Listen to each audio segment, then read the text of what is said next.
ರಾಷ್ಟ್ರಪತಿ ಭವನ ತಲುಪಿದ ನರೇಂದ್ರ ಮೋದಿ ದ್ರೌಪದಿ ಮುರ್ಮು ಅವರನ್ನ ಭೇಟಿ ಮಾಡೋದಕ್ಕೆ ರಾಷ್ಟ್ರಪತಿ ಭವನ ತಲುಪಿದ್ದಾರೆ ನರೇಂದ್ರ ಮೋದಿ. ಹಕ್ಕು ಮಂಡನೆ ಮಾಡಬೇಕು. 6 NDA ನಾಯಕರು ಸೇರಿದಂತೆ ರಾಷ್ಟ್ರಪತಿ ಭವನಕ್ಕೆ ನರೇಂದ್ರ ಮೋದಿ ಆಗಮಿಸಿದ್ದಾರೆ. ನೋಡಿ, 18ನೇ ಲೋಕಸಭಾ ಚುನಾವಣಾ ನಾಯಕನಾಗಿ, ಲೋಕಸಭಾ NDA ನಾಯಕನಾಗಿ ನರೇಂದ್ರ ಮೋದಿ ಆಯ್ಕೆಯಾದರು. ಸರ್ಕಾರ ರಚನೆ ಕುರಿತು ಹಕ್ಕು ಮಂಡಿಸಲಿದ್ದಾರೆ ನರೇಂದ್ರ ಮೋದಿ. ರಾಷ್ಟ್ರಪತಿ ಭವನವನ್ನು ತಲುಪಿದ್ದಾರೆ. ಈಗಾಗಲೇ ದ್ರೌಪದಿ ಮುರ್ಮುರನ್ನ ನರೇಂದ್ರ ಮೋದಿ ಭೇಟಿಯಾಗ್ತಾರೆ. ಸರ್ಕಾರ ರಚನೆ ಕುರಿತು ಹಕ್ಕು ಮಂಡಿಸ್ತಾರೆ. ಮೋದಿ 3.0ಗೆ ಇಡೀ ದೇಶವೇ ಈಗ ಸಜ್ಜಾಗಿದೆ. NDA ನಾಯಕರು ಕೂಡ ಸಿದ್ಧರಿದ್ದಾರೆ. ಎಲ್ಲವನ್ನೂ ಕೂಡ ಇವತ್ತು ಮೊನ್ನೆಯಿಂದ ಆದಂಥ ಸಭೆಗಳು, ಎಲ್ಲ ಸಭೆಗಳನ್ನು ಕೂಡ ನೀವು ಗಮನಿಸಿದ್ದೀರಿ. 1-2-3 NDA ಸಭೆಗಳಾಯಿತು. ಮತ್ತೊಂದು ಕಡೆ ಒಂದು BJP ಸಪ್ರೇಟಾಗಿ ಸಭೆ ಮಾಡಿದ್ರು JP ನಡ್ಡಾ ನೇತೃತ್ವದಲ್ಲಿ, ಅವರ ನಿವಾಸದಲ್ಲಿ. ಅದಾದ ಬಳಿಕ ಇವತ್ತು NDA ಸಂಸದೀಯ ಸಭೆ ಕೂಡ ಆಯಿತು. ನಿನ್ನೆ ಡಿನ್ನರ್ ಮೀಟಿಂಗ್ ಕೂಡ ಆಯಿತು. ಇವೆಲ್ಲ ದೃಶ್ಯಾವಳಿಗಳನ್ನು, ಇವೆಲ್ಲ ಎಕ್ಸ್ಕ್ಲೂಸಿವ್ ದೃಶ್ಯಗಳನ್ನು ನೀವು ರಿಪಬ್ಲಿಕ್ ಕನ್ನಡದಲ್ಲಿ ನೋಡಿದ್ರಿ. ಅದರ ಜೊತೆಯಲ್ಲೇ ಇಬ್ಬರು ನಾಯಕರು, 2 ಪಕ್ಷ ಮಾಡಿದಂತಹ ಡಿಮ್ಯಾಂಡ್ಗಳು ಇವೆಲ್ಲವನ್ನು ಕೂಡ ಪರಿಗಣನೆಗೆ ತೆಗೆದುಕೊಂಡು ಅವನ್ನು ಅಕ್ಸೆಪ್ಟ್ ಮಾಡಿ, ಈಗ ನೋಡ್ರಪ್ಪ ನಮ್ಮ ಹತ್ರ ಇಷ್ಟು ಸೀಟ್ ಇದೆ, ನಾವು ಸರ್ಕಾರ ರಚನೆ ಮಾಡ್ತೀವಿ ಅಂತ ಹೇಳಿ 6 ಗಂಟೆಗೆ ನರೇಂದ್ರ ಮೋದಿ ದ್ರೌಪದಿ ಮುರ್ಮುರನ್ನ ಭೇಟಿ ಮಾಡ್ತಾರೆ ಅಂತ ಹೇಳಲಾಗಿತ್ತು.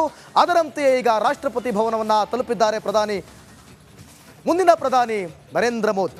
ಮುಂದಿನ ಪ್ರಧಾನಿ ನಡಿ, ಈಗ ಶುರು ಮಾಡೋಣ. ಕೇಸರಿಯಿಂದ ಮನೋಲ್ಲಾಸ ಮನಸ್ಸು ಮತ್ತೇರಿ ಕುಣಿದಾಡಿದೆ ನೋಡು, ಮನಸ್ಸು ಮತ್ತೇರಿ ಕುಣಿದಾಡಿದೆ ನೋಡು. ಕ್ಷಣ ಕ್ಷಣವೂ ಆಚರಿಸಿ ಕೇಸರಿ ಹಬ್ಬ. ವಿಮಲ್ ಬಾಯಲ್ಲಿ ಹೇಳಿ ಕೇಸರಿ. ನರೇಂದ್ರ ಮೋದಿ ಸದ್ಯಕ್ಕೆ ಈಗ ನಿರ್ಗಮಿತ ಪ್ರಧಾನಿ ರಾಷ್ಟ್ರಪತಿ ಭವನವನ್ನು ತಲುಪಿದ್ದಾರೆ. ಮೋದಿ 3.0 ರಚಿಸಲು NDA ಸಿದ್ಧವಾಗಿದೆ. ಅದರ ಬೆನ್ನಲ್ಲೇ ಇಬ್ಬರು ಮಹಾನಾಯಕರು ಕೂಡ ಯಾವ ರೀತಿಯಾಗಿ ಡಿಮ್ಯಾಂಡ್ ಇಟ್ಟಿದ್ರು ಅನ್ನುವಂಥದ್ದನ್ನು ಕೂಡ ನೋಡ್ತಾ ಇದ್ರು.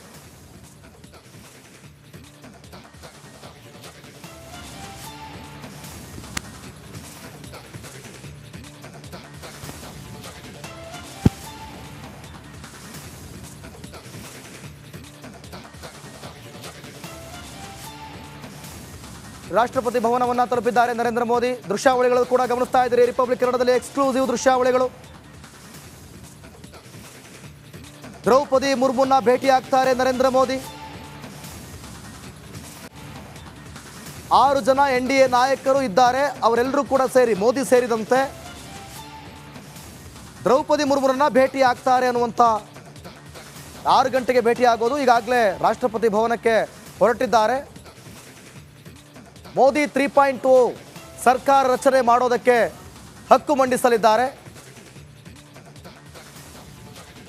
ನೋಡಿ, ಮಿತ್ರ ಪಕ್ಷಗಳ ಬೇಡಿಕೆ ಇತ್ತು, ಷರತ್ತುಗಳಿದ್ವು. ಮಿತ್ರ ಪಕ್ಷಗಳಾದಂಥ ತೆಲುಗು ದೇಶಂ ಪಕ್ಷ, ಸಂಯುಕ್ತ ಜನತಾದಳ,